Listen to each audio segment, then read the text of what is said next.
Well, thank you, ladies and gentlemen, for coming along this evening, and thank you to Chris for inviting me along to this event.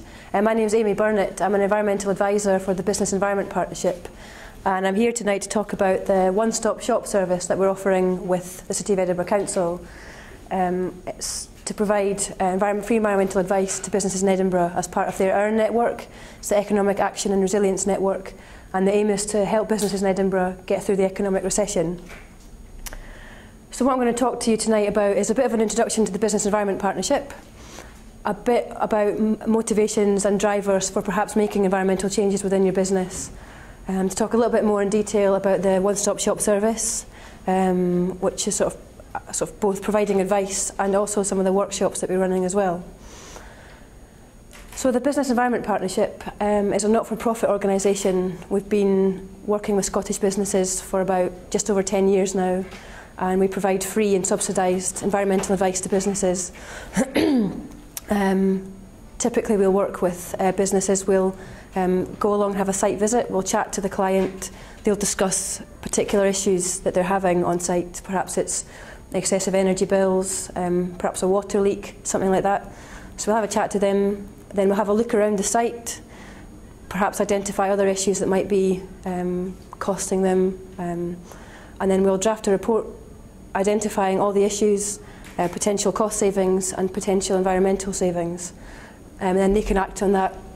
And we also provide follow-up, free follow-up as well, where we'll sort of contact them every 3 months.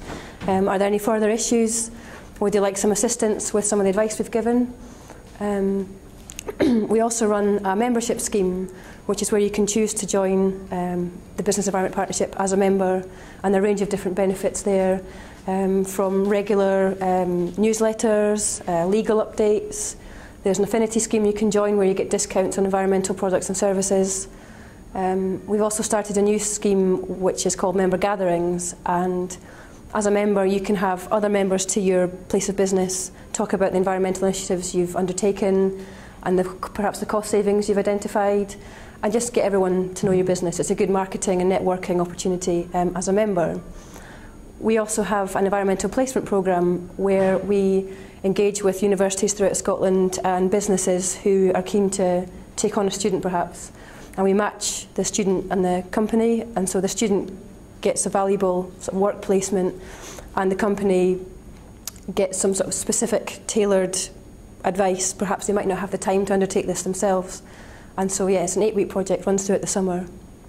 We also have a consulting arm of our business, which is sort of paid for services, and that's typically for environmental management systems such as ISO 14001. So that's a bit about the Business Environment Partnership. More recently, as I mentioned, we've had funding from the City of Edinburgh Council, where we're sort of providing environmental advice to businesses to help with the recession. I think there are a number of drivers right now which a lot of businesses are facing, such as climate change, the recession and rising utility bills. I think with climate change, I think most of us or all of us would be agreed that it's happening now. The Intergovernmental Panel on Climate Change have recently produced a report which identified a global increase in temperature of 0.76 degrees, which might not seem like much, but this is a trend that's set to continue. And next month is the United Nations Conference on Climate Change in Copenhagen, where they're looking to tackle climate change issues and mitigation strategies. And with mitigation brings new legislation, which is something that will affect all of your businesses. Most recently we've had the new Batteries Directive, which is aimed at encouraging batteries recycling within businesses. Also the Scotland Zero Waste Strategy is in consultation phase at the moment, where we're looking as a sort of nation to reduce the amount of waste sent to landfill and to make more prudent uses of natural resources. And there's also the carbon reduction commitment, which is now out of consultation phase and is due to be implemented next year, which will affect larger organisations. So these are things, perhaps not all will affect you, but something to be aware of. With the recession, you might have experienced sort of downturn in sales, revenue. I think in larger organisations we've seen staff being laid off, and I think any way to save money is a good opportunity. And also with utility bills, the cost of electricity, gas and fuel has just sort of rocketed over the last year or so. So I think now is a very good point to start thinking about perhaps making some changes, and with environmental initiatives brings cost savings. So the types of work we're doing with the council as part of the one-stop shop is we're offering advice on a whole range of issues. For example, with waste, we sort of aim to promote the waste hierarchy. So we're looking at, first of all, minimising and preventing waste. So if you think about, for example, a typical commodity like paper, you pay to purchase paper and then you pay again to dispose of it. So what we try and do is promote an efficient way of using resources in your business. Also, if with recycling, it's often cheaper to recycle, bin for bin. Recycling bin's a couple of pounds cheaper typically compared to a general waste bin. And also if people have specific waste issues with difficult waste, we can signpost on to organisations who might be able to handle those particular issues. With energy, people see energy as a fixed overhead, but actually there are lots of simple, no-cost measures to reduce your energy bill, from simple things, turning off lights when they're not in use, removing desks and furniture from radiators so that heat can circulate and that the heating system's not having to overwork. Adjusting the power settings on your PCs to energy saving mode can save a considerable amount of money, and it's these small things that add up that can really make a difference. Or of course you could sort of go down a large capital expenditure route of new boiler system if that's something that is relevant for your business. With water can often be seen as a cheap commodity, not really worth worrying about. But actually there's a few ways to make some considerable savings in your business. If it's simple things, toilets, taps, or water that's used in processes in your business, or tips to identify leaks as well. We're offering advice on green marketing. People are prepared these days to pay a little bit extra for green products and services.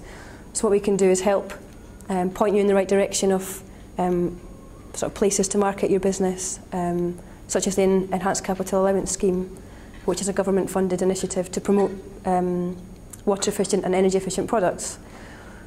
We can help with carbon footprinting. What we can do is a sort of baseline calculation, and using standard benchmark figures, we can suggest ways to reduce your carbon footprint. Environmental policies is another thing. With the International Standard for Environmental Management Systems, ISO 14001, certified businesses have to be seen to be looking for companies that have green practices in place and environmental policies. So we can help you develop a great environmental policy if that's something you've not already got.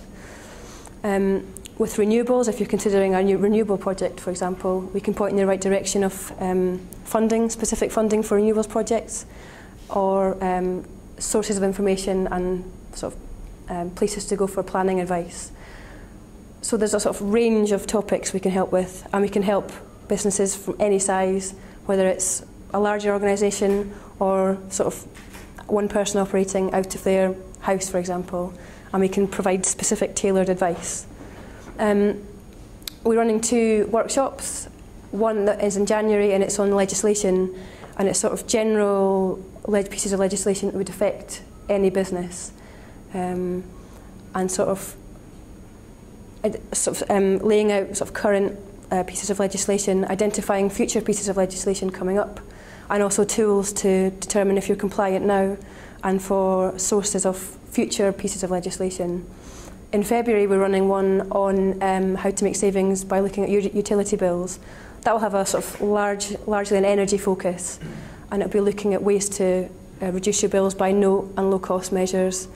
And just by things like looking at your bill, for example the climate change levy is a small fee that you pay per kilowatt hour of energy used, and we can look at ways to perhaps by signing up to a green tariff you can perhaps get rid of the climate change levy. It's things like that, simple things like that, and if it's relevant we can look at water bills and waste bills as well.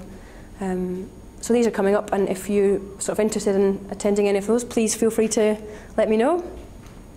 And so just to summarise, I think now is quite a difficult time to be in business, and we're sort of with the council trying to promote ways to help you through this, through advice and through the workshops.